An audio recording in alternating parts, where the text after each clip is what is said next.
जय बुआरी जय बाबेरी। ये बाबा जी का स्थान है। बाबा जी जन्म स्थान बाबा जी का गारकोट गांव में हुआ था। गारकोट के गांव में रहने वाले किसान थे बाबा जी।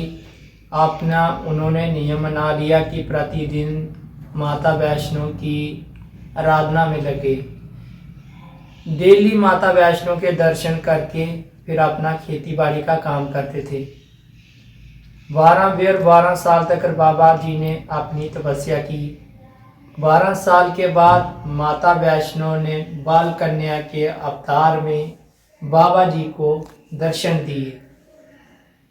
दर्शन देने के बाद जब भी बाबा जी के साथ बातचीत होने लगी, माता वैष्णो बाबा जी से पूछती है कि आपने क्या चाहिए। बाबा जी ने कहा कि मैं आपके दरबार में दर्शन करने के लिए आता था माता रानी। मैं आज बहुत प्रसन्न हूँ आपके दरबार में, मुझे आपके दर्शन साक्षात हो गए। फिर उन्होंने कहा जो कुछ आपने मांगना है तो मांग लो। बाबा जी ने कहा एक हमारे गारकोट में पानी नहीं है, दूसरा जिस कन्या के अवतार में बाबा जी आपने मुझे दर्शन दी। माता रानी बोलती जिस कन्या के अवतार में, बाबा जी कहते हैं माता रानी को, जिस कन्या के अवतार में आपने मुझे दर्शन दिए हैं, बाल कन्या के अवतार में आपने हमारे घर में आना होगा। माता रानी बोलती मैं आपके घर में आऊंगी 5 साल तक करके लिए।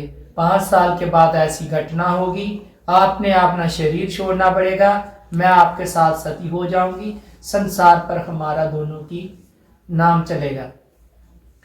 बाबा जी पूजा पाठ करते रहे। कुछ समय बीतने के बाद उनको अवतार में माता वैष्णो ने जब उनके घर में हुई, उन्होंने उनकी जो परविश 5 साल तक बाबा जी ने उनकी जो परविश की अवतार में, जब मिलने के बाद जब लीला दिखाई माता रानी ने 5 साल तक। 5 साल के बाद उनकी जो चाची जोजा थी बाबा जी की, वो इतना परेशान करने लगे। उनके बेटे साथ थे, ज़्यादा प्रॉपर्टी के पीछे पड़ गए। बाबा जी को इतना दुखी कर दिया। वो तंत्रिक थी, जोजा नाम था उनकी चाची का।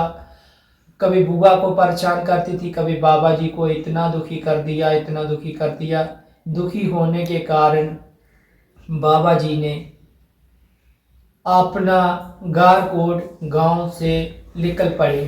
पहली रात उन्होंने ग्रोटे गांव में रास्ते में निकाली।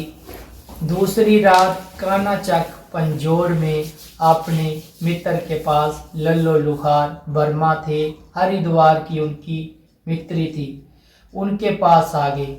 जब भी उनके पास आए, उनके पास रहने लगे, फिर उन्होंने सोचा कि खेती बाड़ी हम कर लेते हैं। फिर वो उस समय वजीर सिंह महते का राज था। वजीर सिंह महते के पास जाते हैं कि खेती बाड़ी दे दो।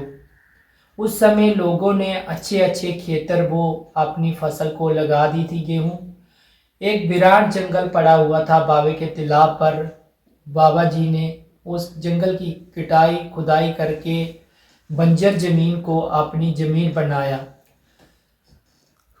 बाबा जी ने अपनी खेती पूरी तैयार करके फसल लगाते हैं। फसल लगाने के बाद उनकी जो बातचीत होती थी कि राजा के साथ, राजा कहता कि एक हिस्सा जो मेरा होगा 100 में 25% राजा के होंगे, 75% वो ब्राह्मण जी आपका होगा। उन्होंने सोचा बंजर जमीन है, पत्थर वाली है, इसमें क्या होगा। माता रानी की कृपा से वो उस बंजर जमीन में अपनी कुल देवतों की वजह से उन्हें इतनी फसल हुई उस खेत में। राजा देख के जब भी कटाई करके रखते हैं, उसमें राजा वो लालची हो जाता है। लालची होने के कारण उनका जो हक छीना जाता है। जब भी उनके हक छीनने की बात आती है, बाबा जी उनको बोलते हैं कि अपना हिस्सा ले जाओ, हमारा हिस्सा मत लो, मेरी खून पसीने की कमाई है। बाबा जी कहते हैं, अपने घर में जाते हैं, भाभी के पास वो खंजर लेते हैं, अपनी भाभी के पास काना चाक में कटार लेने। उनकी भाभी भी वो मजाक करने लगती है, कहती है अपने नालों का पानी पिया है, 2-4 शब्द और बोलती है बाबा जी को। वो बाबा जी उस समय गुस्से में थे, मजाक मजाक में कहती है भाभी देव का जो नाता होता, मजाक का होता। उस समय बाबा जी विरोध में थे। विरोध से वो खंजर लेके बाबा के तिला पर चले जाते हैं। पहला खंजर बाबा जी अपने छाती के सीने पर मारते हैं। उस समय बाबा जी जब भी पहला खंजर कटार से गले लगा के जब भी मारते हैं सीने पर, उस समय ऐन बारिश तूफान आता है। जब भी दूसरा खंजर बाबा जी अपने छाती के सीने पर मारते हैं, वजीर सिंह मेहते को बोलते हैं कि आपको मैं सूखी कनक नहीं खाने दूंगा, खून और मांस दूंगा लगा के। उस समय बाबा जी उस कनक के ऊपर अपना शरीर का जो बलिदान दे देते हैं। जब भी बाबा जी शरीर छोड़ देते हैं, राजा घबरा जाता है कि एक ब्राह्मण की हत्या हो गई, अभी हम क्या करें। फिर वो अपने पंडित पुरोहित जी को पूछता है। वो उस लाश को पैक करने के लिए लपेट के पैक करके सिंबल के वृक्ष में वो छुपाई जाती है। बाबे के तिलाब से लाश उठा के चिड़ी गांव में सिंबल के पेड़ में खोद के छुपाई जाती है। बुआ दादी रोती चिल्लाती बाबे के तिलाब पर जाती है। ईशो में उसको बताता है।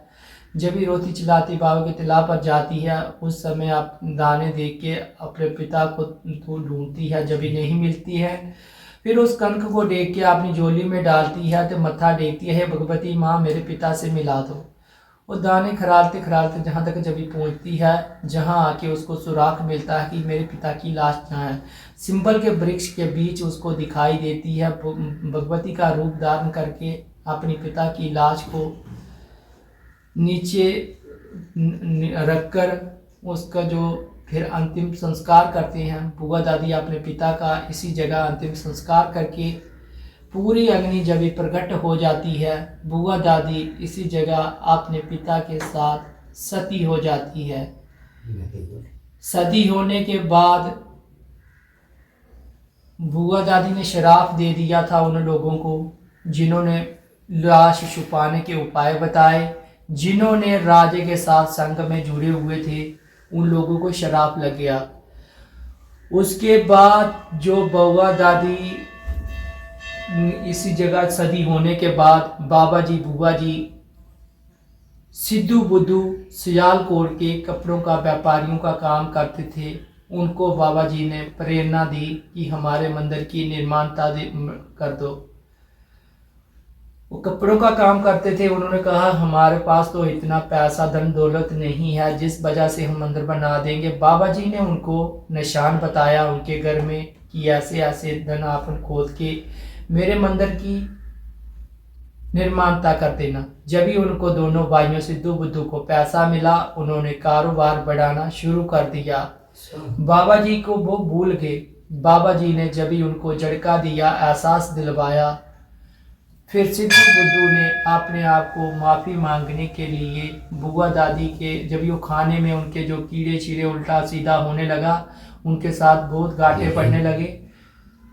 फिर वो लोग भी प्रचार करने लगे कि इनके पास पहले तो गरीब थे, इनके पास इतना धन दौलत कहाँ से आए। तो प्रचार होने लगा। फिर उन्होंने ऐसे ऐसे बताया कि हमें पैसा मिला। सिद्धू बुद्धू ने सियालकोट के इसी जगह आते हैं, जीडी में इधर व्यापारियों का काम करते थे, रुकते थे। फिर दोनों भाइयों ने इसी जगह मंदिर की निर्माणता की, पैसा बांट लिया था। दोनों एक जैसे मंदिर बनाए, एक जैसी मूर्तियां बनाई। 3 मूर्तियां एक मंदिर में, 3 मूर्तियां एक मंदिर में, 3 मूर्तियां बाबा जी के मंदिर में, 3 मूर्तियां बुआ जी के मंदिर में। इसमें अंतर ये है कि पहली मूर्ति बाबा जी की है, दूसरी मूर्ति जो साक्षात बुआ जी की है, पर अकेले बाबा जी हैं, फिर बाबा जी बुआ जी हैं। इस 700 साल विराजमान कार्तिक मास शुक्ल पक्ष की तिथि में इस मंदिर की स्थापना हुई थी। गुड़ियां इसलिए चढ़ती हैं कि बुआ दादी 5 साल के कन्या के अवतार में अपने पिता के साथ सती हुई थी। छोटी कन्या बच्चे हो, बुआ दादी को खुश करने के लिए, अपनी मनोकामना संपूर्ण करने के लिए दरबार पर वो लोग आते हैं।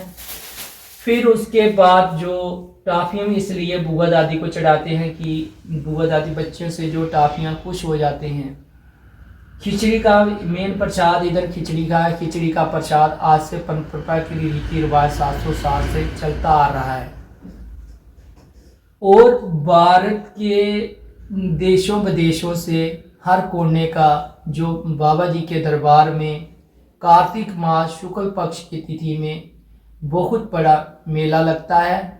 जो देशों विदेशों से आते हैं और 12 महीने बाबा जी का दरबार जो खुला रहता है, सुबह 4 बजे से लेके 9 बजे तक रात के खुला रहता है। कभी भी आ सकते हो। बाबा जी का दरबार जो 3 दरबार है, जन्म स्थान गारकोट में, दूसरा जहां बाबा जी ने खेती बाड़ी की थी, तीसरा स्थान सबसे बड़ा जो जीडी में है। बोल सांझे दरबार की जय। सती बुआ बाबा तुम्हारी सदा जय हो।